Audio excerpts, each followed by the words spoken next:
This week on Coach2Scale, we're busting a myth that's held up way too long. Senior reps don't need coaching. Pat Deskin, who built his sales and leadership chops at Oracle, has spent the last decade helping fast growing companies scale, and he knows that even the most experienced reps benefit from consistent and intentional coaching. Pat shares the four key pillars of his one on one framework, as well as the three key traits he looks for when hiring. And for Pat, the simpler the better, taking cues from his favorite coach, Vince Lombardi. Tune in to hear how Pat's simple yet powerful approach has helped companies scale from 25 million to 100 million plus, all while keeping people and process front and center. Oh, yeah, please let us know you're out there. Hit the subscribe button on YouTube, comment, like, and repost on LinkedIn. Let's go. Welcome to Coach2Scale, how modern leaders build coaching cultures. I'm your host, Matt Bonelli. Join me as we build a community of like-minded professionals who share the belief that effective coaching improves the performance of every team member. Our mission is to help leaders become better coaches. The Coach2Scale podcast is sponsored by Coachum, the world's first AI coaching execution platform that leverages evidence-based coaching to increase quota attainment. And with that, let's get started.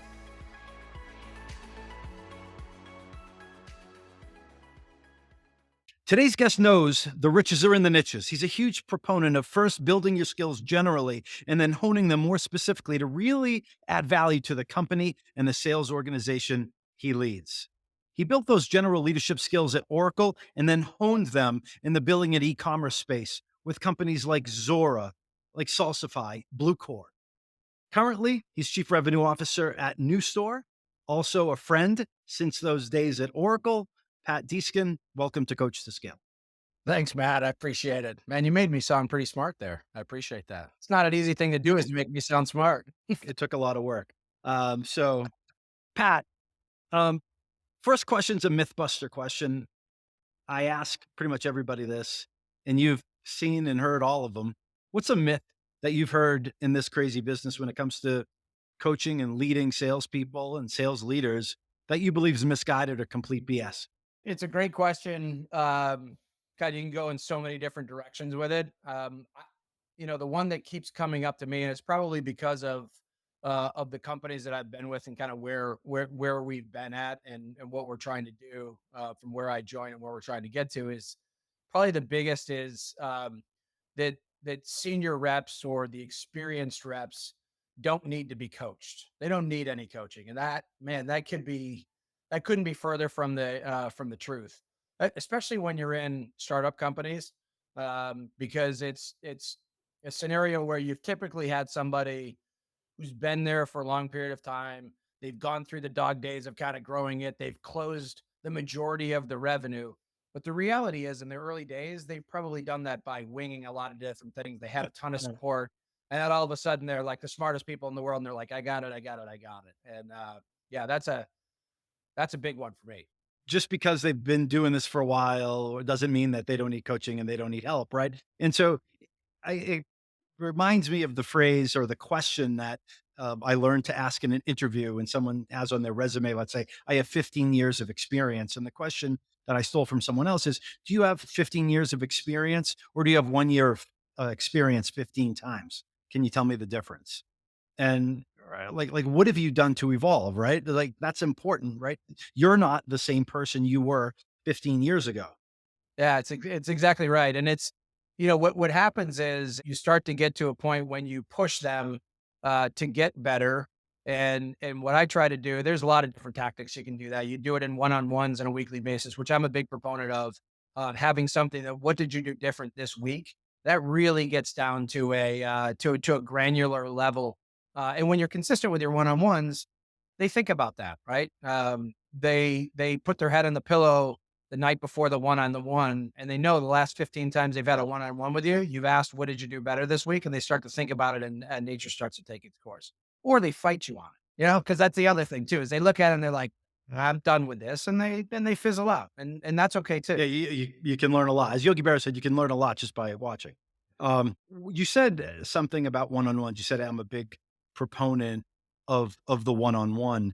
I'm interested to hear a little bit more on that. I mean, I am too. That kind of how we've built our business over the past bunch of years. And certainly kind of the origin of coaching is centered around how to better coach and how to better take advantage of that one-on-one time. But like that's the way I feel. Like, but why do you believe one-on-ones are important? So I think everybody can relate to the fact, anybody who's ever run a team for salespeople can relate to the fact that it can become story time very quickly, right? If you're not prepared and you're not consistent, a rep will talk nonstop for the entire time if you allow them to, because they're just trying to get off the phone. But if you're consistent with that, and what I always try to hit on, not always try to, I do hit on, and I make sure that my frontline managers are hitting on with each one of the one-on-ones is there's certain things you have to know every single week, right? You have to know where their forecast is. You have to know where the deal, and it's just the forecast. This isn't a forecast call, but you have to know where they're at and where they're sitting. You have to know what key deals they're working on that week. You have to know where the pipeline is for that week, and you have to know what help they need that week. Um, I look at those as ways that, and you can see when you ask those questions, and I'm sure others have different ways to be able to do that. It's always been part of my cadence. The problem with that is, and what you leave yourself susceptible to is somebody's going to take that. They're going to take one deal that they're doing really well with because they know they're weak in the other areas, and they're just going to run with it. And if you don't time bound each one of those for, 10 minutes at a time and then say, okay, we've got about 2 minutes left before we go on to the next topic, you're going to run out of time. It's always jagged in the beginning, because they go, yeah, okay, let me just tell you one more thing. And some of them are really, really good at it and they take off. But for me, the most important thing is, as I was saying earlier, if you're consistent, they know the night before they go to bed, when they put their head on the pillow, I've got to talk to my manager tomorrow. I've got to talk to my RM, and already know what they're going to ask me. So I better be prepared. That makes for a better conversation. And then the other thing that I do, which, tip of my hat to the chief people officers out there, is when you do it that way, it's all about business. Some people integrate into each one-on-one, like what's going on in your life, how are you doing, what's going on with other, that can equally take off in another direction. What I do in my one-on-ones is at the end of every month, the last one-on-one of every month is purely about the people side, development side, troubles you're having, could be open. It's basically up to the rep, but I'm trying to figure out, I try to frame it in a way that says, um, that's geared around where they're trying to go with their career. Some of them are just trying to get, some are trying to get promoted, some are trying to move into another direction, some are struggling with their current role. And so that allows me to kind of humanize the one-on-ones. They're not so robotic, but the hidden secret to that, what it helps is we're all trying to do reviews. We're all busier than hell. When reviews come around, you have a really good way of kind of going over some of the stuff that's already there because you've already talked to them 3 times that quarter, and you probably do it half a year. Like right now, we do it half a year. So I've already had 5 or 6 conversations with people, and now that filling out those things, is easier, but it's also really more meaningful. And so when it comes to things like merit and all of that, it kind of pulls everything together. And I've had a lot of reps that have gotten back to me with really good feedback on that because they're like, it's not just so robotic, and you actually care. Oh, every HR executive and chief people officer want to reach through the platform and hug you right now because it's not just when you want to move someone out of the organization, but it's also when you want to go to bat for someone for a merit increase in salary or a promotion or something like that. Um, Pat, you mentioned in the one-on-one that it's not like you use the framework to make sure that you stay on target. And the rep knows what's going to happen, um, and it's not a forecast call. But sometimes, as you know, you've probably been on the receiving end of these. I know we both have back in our old days together, where this one-on-one does turn into a forecast call. Does the framework help make sure that it doesn't? It does. It does. And essentially what I do in that scenario is I stop it and say, look, we're going to have, you can call them team huddles, you can call them war rooms, you can call it whatever. And if it's quick and it's just, hey, I need some advice on this. I'm trying to get to this person. What should I do? There could be a, 2.5 minute conversation around that 10-minute forecast section that we have that says, ghost write a letter for me. I'll reach out directly to them, have it say this, send it over to me. We'll look at it. We'll go from there. But if it's really, I've got a meeting, I've got to go over a deck, I've got to do that, it really should involve the remainder of the team as well, the sales engineer, whoever else happens to be helping with that deal. And you're not going to do it in 10 minutes. And I always tell them, especially now in the world we're living in right now, there's very few people that are, that the sand's running through their fingers. I mean, every single deal is like an egg. And so you've got to make sure that that you're treating it as such, and you're everybody that's involved in the opportunity has to be involved in that discussion. Otherwise, things start separate. You start with an inefficient process that you're going off, on a tangent with just two people. Then you got to bring everybody up to speed. Next thing you know, you've had four conversations instead of just two. And when you really think about it, it all boils down to that one on one because it what you allowed it to go off the rails. Yeah, I think that's awesome in terms of like basically protecting the time, like leveraging the framework. Because I remember almost fondly, but it was someone both you and I know where during the middle of a one on one, they would say, "Hey, can you stand up? Hey, Dave, can you close that door? Close the door." Yeah. Why did you want me to open and close the door? I just wanted to make sure you could close something. Make sure you post something. Ah, the good old days. I'd be lying to you if I didn't tell you I still do that every once. I can Yeah, that's the book. Things really not to do. But yeah, that was a lot of fun. So here's a question, Pat, because I know after working at a big, huge behemoth like Oracle, you went to work for a series of much smaller, faster growing companies. What skills do you prioritize in the org, given not only the complexities of the business, but also the size of companies that you've been leading? You'll chuckle at this. Because you'll get it. I try to do the Thomas Turian method whenever I can, and I try to think about the three most important things that you remember: the one, two, and three.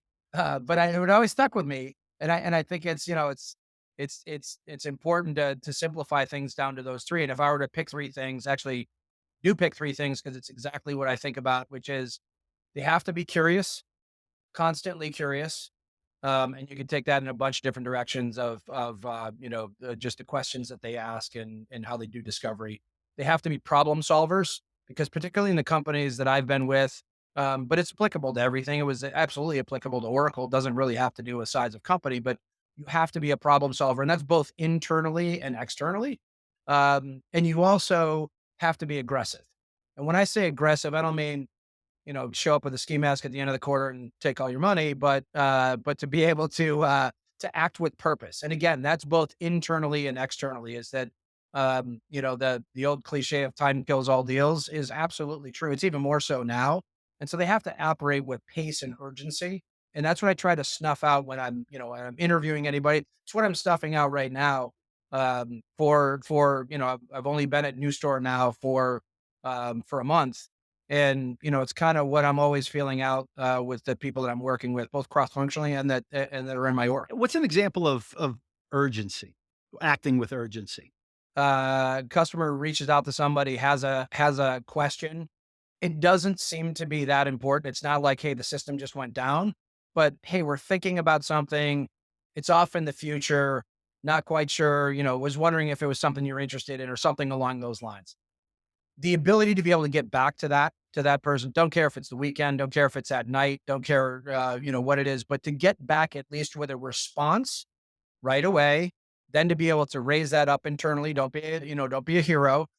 Mention it to people that you think based off the question you think would want it and start to formulate an answer internally and set up a call immediately. More often than not, and I'm sure you've seen this a ton, especially with the other people that are in my role, is that right now, things like that, the small things like that, will often separate you. People, it's really hard to be able to tell the technology from each other. Everybody sounds alike. Decks all sound alike. Everybody's got references. When you get to a certain level, their technologies work, and so it's minuscule. It's often the political strategy that determines whether this is somebody that I want to be able to move forward with. It's Yep. software. All software had breaks in some way, shape, or form. It's not a perfect science. but it's the people that are standing behind that software that people want to partner with. And that starts with, when I have a question, are you going to get back to I literally, right before this, went for a short walk, listened to a podcast. The person that was speaking on this podcast, her name was Cody Sanchez. So I'm going to give her some credit.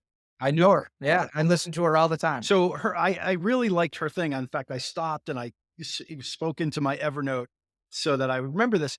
But she talked about sense of urgency, and she referenced a mentor of hers who said that he was successful because not because he was smarter than everyone else, because he was faster than everybody else. And where that evolved, how she took action on that in her companies, she's basically forbidden anybody to say, "Hey, let me get back to you next week. Let's circle back on that next week." It's now or it's like within 24 hours. And just by that, like That's right. that philosophy change, that everyone knowing that you don't say, "I'll get back to you next week." It's now. Like that's how she's implemented sense of urgency. And, I can see how that would have great benefits. By the way, it's fairly easy to implement mindset change. Yeah, you're exactly right. And if you then take that and circle it back to one of my other ones, the first one around curiosity is that I'm going to get back to you immediately. Then I'm going to ask you very poignant questions around what you're thinking about, so I really understand it. I'm going to be a really good thinker or a listener around that, and then I'm going to then come back to you and ideally problem solve. And so they're all interrelated.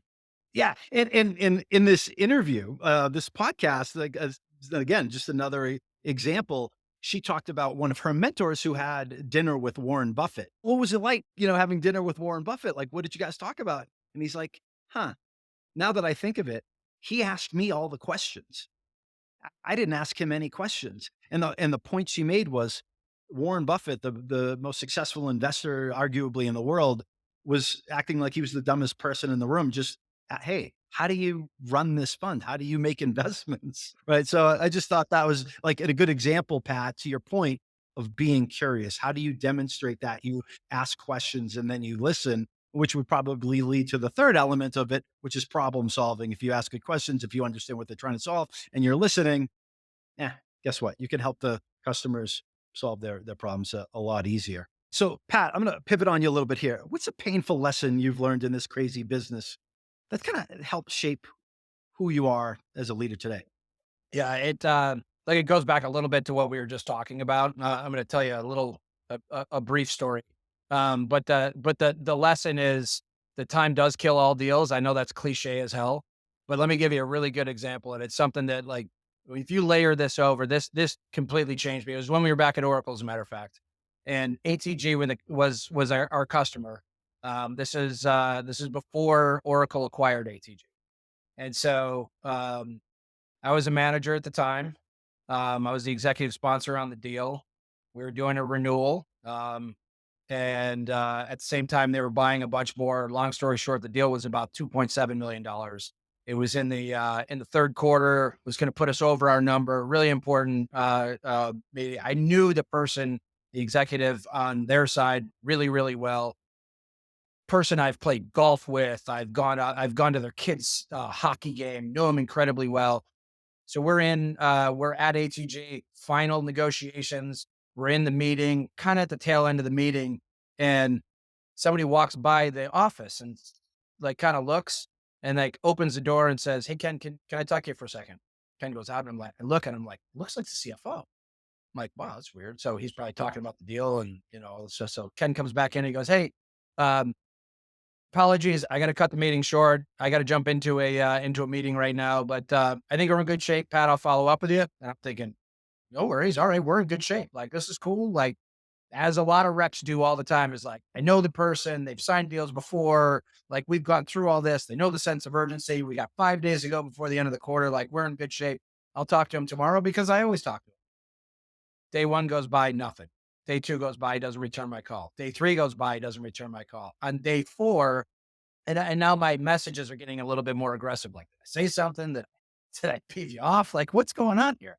I wake up the next morning, and because we were all owners of stock in Oracle, I get the alert that comes across that says Oracle acquires ATG. And I call him and I say, Ken, I think I know why you're not returning my calls. He's like, I don't think we can do business anymore. But when you think about that and you kind of lay it back, like you talk about changing, and I tell that story often to reps who, we all have reps that are like, I got this. I know the person. I've got them really well. I just talked to them. They've signed the last 5 deals. And the reality is there is always something that's out there that you don't know about that could potentially happen.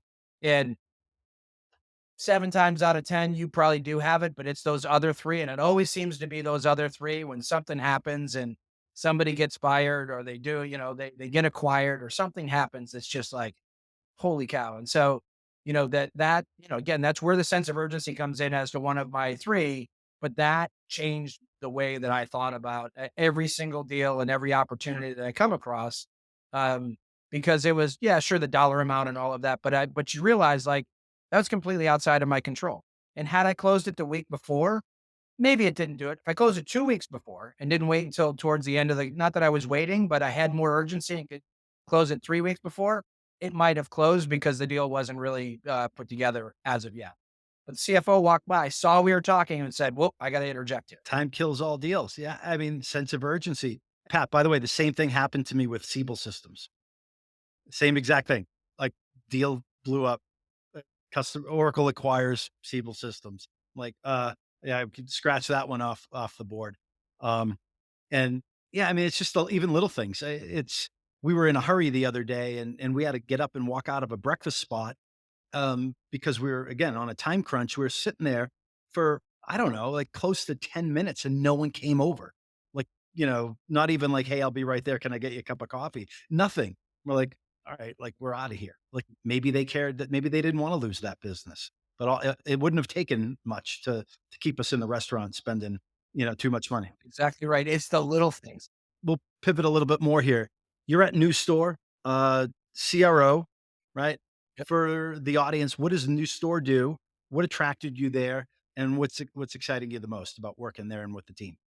Yeah, so I just started in September, but New Store is so we provide a unified commerce platform for global retailers, and so in store, everything from point of sale to mobile checkout to endless aisle, the ability to be able to order from any store, any distribution center, clienteling, so that allows the associate to really build a relationship with the customer, store fulfillment. So um, think of it in terms the best way to be able to describe it is think of it in terms of the difference between walking into a typical retail store. You're looking around, you ask an associate, do you have this size? They looking back, they don't have it. They, try to call another store or what have you, versus going into Apple.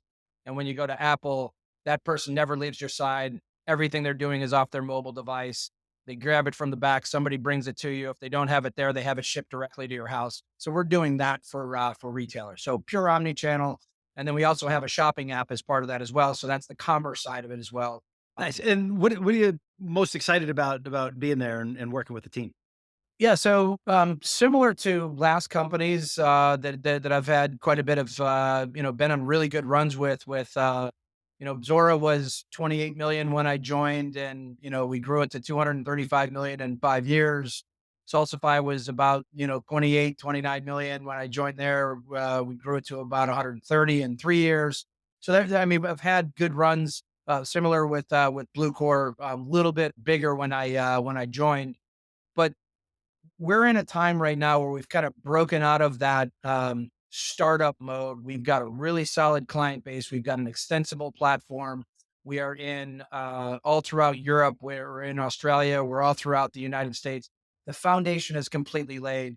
It's in a very similar situation to where the other ones were to be able to set the scale where we've brought all of half of the executive team is new that has, different experience from different companies, and so we're all kind of blending all of those together. We're in the process of planning for FY25 right now. We've got some really cool things that are coming out next year. And it's just one of those like, there's one of two things that happens when you're in these type of companies. It either scares the hell out of you or it springs you out of bed in the morning. And yeah, couldn't be happier. The first month has been absolutely awesome. And yeah, really looking forward to going on a really good run again. Awesome. Well, Best of luck, and I certainly, knowing you, know that they're lucky to have you as well. Um, Pat, share a story, please. Like, I know you've had a lot of people who have impacted your career, but can you share a story of someone whose coaching has had an impact on your career and how you approach things? You can go anywhere with that question. So, when I think about who's had, there's been so many people that have had an impact on my career, almost at every place. I've been very lucky. And maybe that's symptomatic of as grew up in a military household, so with a Marine father, you're kind of learned at an early age. You're told to keep your ears open and learn as much as you possibly can. And I think I've taken advantage of that at almost every level.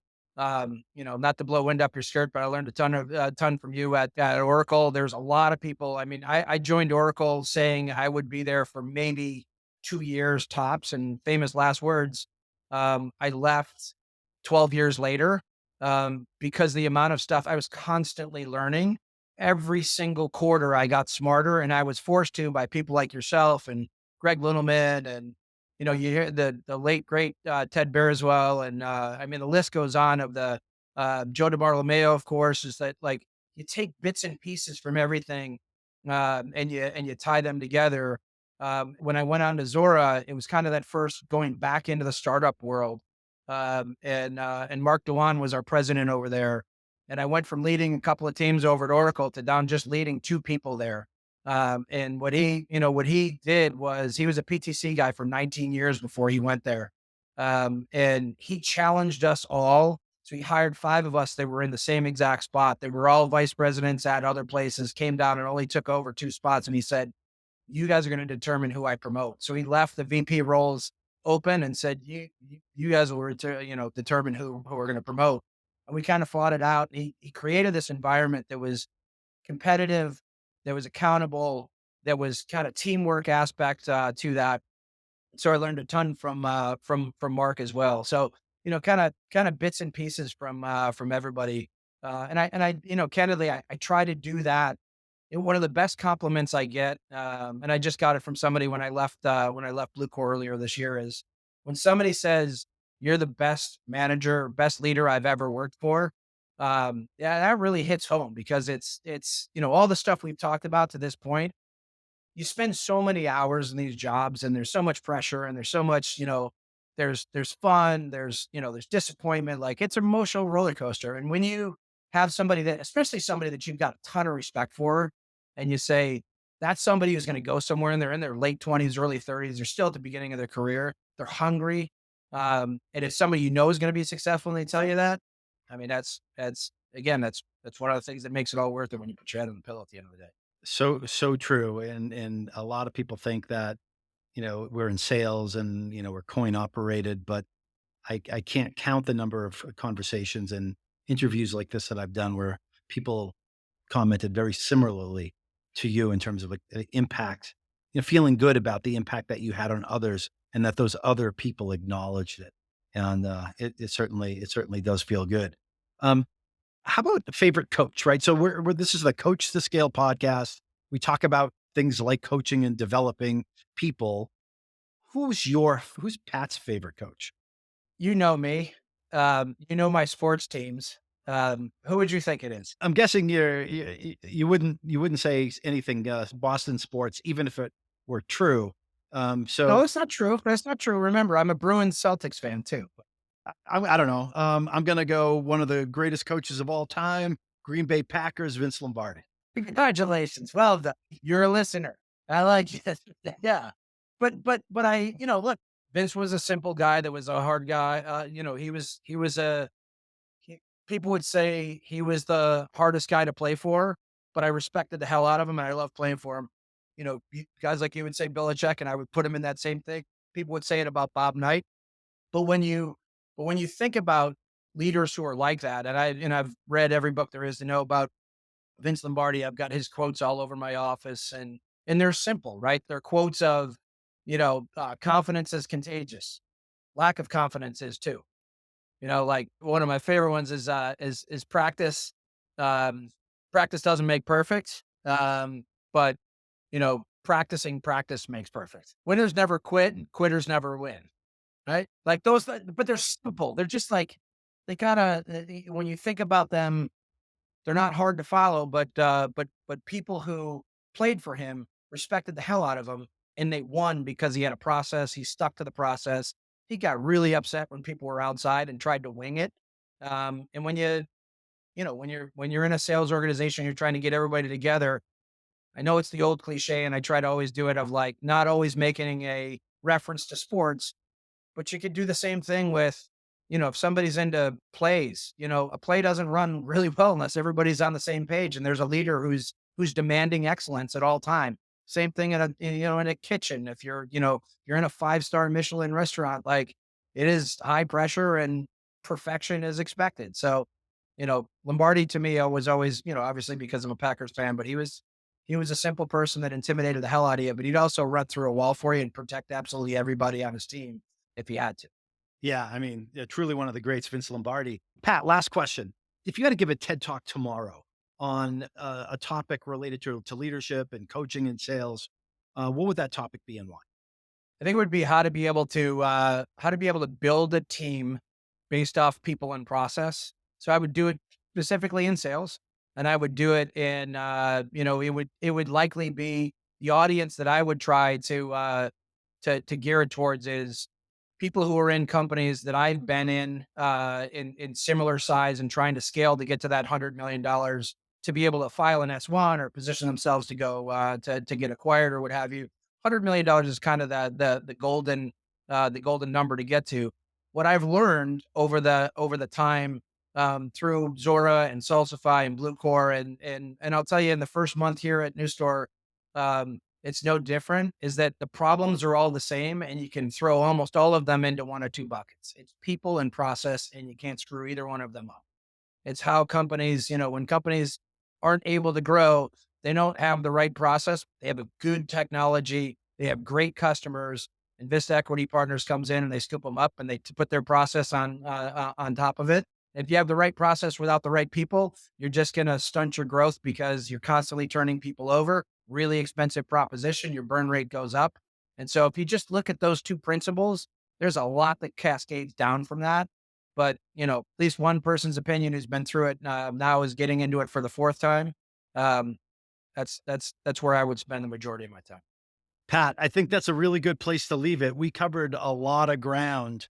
We talked about Vince Lombardi. We talked about the importance of pace and urgency, time killing all deals, why senior reps also need continuous coaching, how to provide a framework for a one-on-one, you know, how to approach building a company from $25 million to $100 million, et cetera, et cetera. So appreciate also the walk down memory lane. Thanks for carving out some time with me. Yeah, of course. Always good to touch base with you, man. All right. And for everybody watching and listening out there, thanks for doing so. If you like what you've heard, let us know what you liked about it. If you want to see something specific, let us know what you'd like to see more of. We want to bring content to you that's interesting and helpful, and guests who can share action items and nuggets that helps make what you already do every day just that much easier. So thanks for tuning in. And until next time, coach them if you want to keep them.